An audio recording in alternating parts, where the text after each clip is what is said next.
latest update as of 5 a.m. sa binabantayan pa rin nating bagyo na si Super Typhoon Nando na may international name na Ragasa.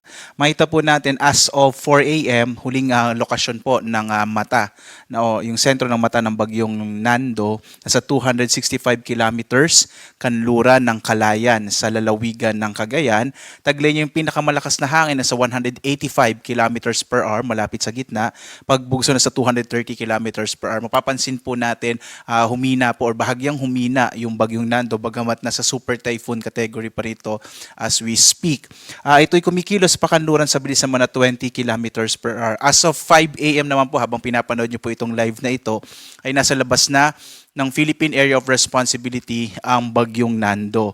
Samantala, patuloy pa rin yung pag-ira ng southwest monsoon kaya malaking bahagi pa rin ng Luzon kasama yung Kabisayan ay makararanas ng medyo maulap na kalangitan na may kalat-kalat na mga pag-ulan, pagkilat, pagkulog. Sa mga kababayan natin sa Mindanao, ang inaasahan natin ay mga isolated rain showers and thunderstorms lalo na sa hapon hanggang sa gabi. Samantala, minomonitor pa rin natin itong low pressure area na maaring pumasok po ng Philippine Area of Responsibility ngayong araw. At sa kasalukuyan, naka-high chance, ibig sabihin malaki na yung posibilidad na ito ay maging bagyo within 24 hours. So posible po ngayong araw, earliest po today, latest po by tomorrow, early morning, may magiging bagyo itong binabantayan nating low pressure area. At kung sakaling maging bagyo po ito, tatawagin po itong Opong. Narito yung latest track ng bagyong si Nando. Sa ngayon nga po, nasa labas na ito ng Philippine Area of Responsibility. By tomorrow, nasa 475 kilometers ito kanluran ng Basco sa Batanes. And then po after 24 hours, ito ay nasa 680 kilometers west ng Itbayat sa lalawigan ng Batanes. Makikita po natin, inaasahan natin ito kikilos papunta po sa may southern part ng China. So maapektuhan po nito yung katimugang bahagi ng China.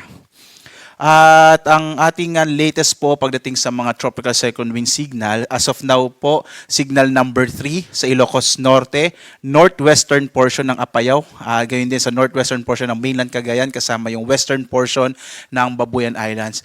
Kahit po nasa labas na ng Philippine Area of Responsibility ang bagyong Nando, posible pa rin na may mga lugar na kung saan nakataas yung tropical cyclone wind signal sapagkat malaki din naman po yung bagyo, so posible pa rin na yung mga kaulapan na dala nito ay magdala pa rin ng mga pagbugso ng hangin at palalakas din ng mga pag-ulan. Samantala, signal number 2 sa Batanes, nalalabing bahagi ng Babuyan Islands, northern and central portion ng Cagayan, nalalabing bahagi ng Apayao, kasama rin yung Abra, Kalinga, western portion ng Mountain Province, northern portion ng Benguet, Ilocos Sur at northern portion ng La Union. Signal number 1 naman sa nalalabing bahagi ng Cagayan, kasamang Isabela, Quirino, Nueva Vizcaya, gayon din northern central portion ng Aurora, the rest of Mountain Province, Ifugao, rest of Benguet, the rest of La Union, Pangasinan, northern portion ng Zambales, northern and central portion ng Tarlac at ang northern and central portion ng Nueva Ecija. Yung susunod po na update natin as of 11, mamaya pong 11 a.m., posible pong mabawasan na significantly yung dami ng mga lugar na may tropical cyclone wind signal. But again po, kahit po nasa labas na ng Philippine Area of Responsibility, posible pa rin yung mga ilang lugar na may nakataas po na tropical cyclone wind signal. Mag-ingat pa rin po yung mga kababayan natin, lalong-lalo na sa mga lugar kung saan nakataas pa rin ang signal number 3, signal number 2, posible pa rin yung mga pagbugso ng hangin na dala ng bagyong si Nando. Samantala, so ito po yung hangin. Pagdating po sa ulan, sa dami ng ulan, in-expect pa rin natin ang mga malalakas na mga pag-ulan, lalong-lalo na sa may area ng Ilocos region. Posible pa rin yung moderate to heavy rains, particular na sa nalalabing bahagi, kasama po yung Cordillera, nalalabing bahagi ng Ilocos region, sa Cagayan.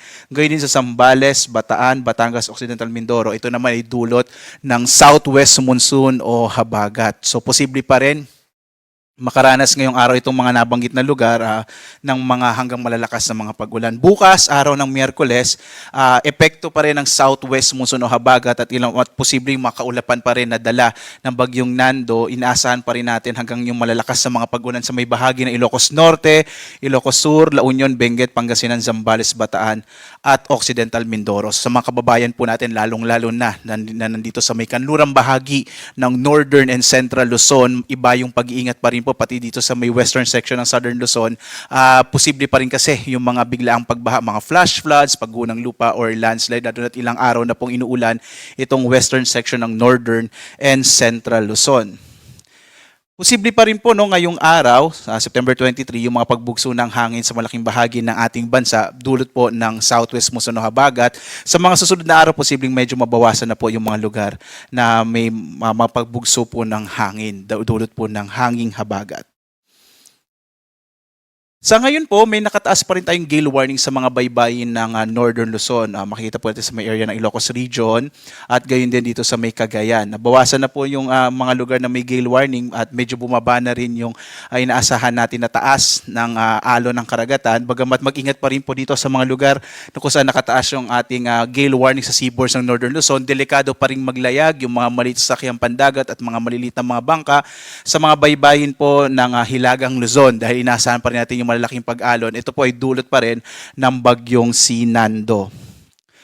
Meron pa rin tayong as of 2 a.m. na nakataas na storm surge warning. Posible pa rin po yung malalaking hampas ng alon sa mga baybay dagat, particular na dito sa may area ng Batanes, Babuyan Island, silagang bahagi ng Cagayan, northern portion ng Ilocos Norte, at yung northern portion ng Ilocos Sur. Posible pa rin yung 1 hanggang 2 metro naman sa may central portion ng Ilocos Sur. So kahit pablayo na yung bagyo, posible pa rin yung malalaking pag-alon dito sa may area, sa may baybay dagat po.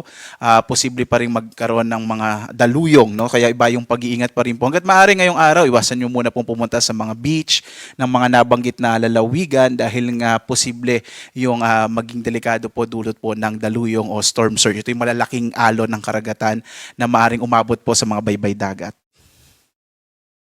At as of 5 a.m., may nakataas po tayo ng mga heavy rainfall. Yung heavy rainfall warning, ito yung inaasahan nating malalakas na pag-ulan sa susunod na 3 oras. So dito po sa Northern Luzon, naka-red heavy rainfall warning sa Benguet, Ilocos Norte, Ilocos Sur, orange warning sa La Union at Abra, habang yellow warning sa Apayao, particular na sa bayan ng Calanasan, gayon din sa Pangasinan, Batanes at ilang bahagi ng Cagayan. Dito po sa may National Capital Region, yellow heavy rainfall warning naman sa Zambales at sa Bataan. So hanggang alas 8 po ito effective po. So posible pa rin makaranas ng mga hanggang malalakas na mga pagulan, lalong-lalo na yung Zambales at Bataan. Habang yung nalalabing bahagi ng Central Luzon, gayon din yung Calabarzon, inaasa natin mga light to moderate rains na lamang sa mga susunod na oras. Ngayong araw po kasi inaasahan natin significantly mababawasan na yung malalakas na mga pag-ulan, di ba na lamang kapag may mga thunderstorms tayo, dahil po yung epekto ng southwest monsoon ay significantly mababawasan na po.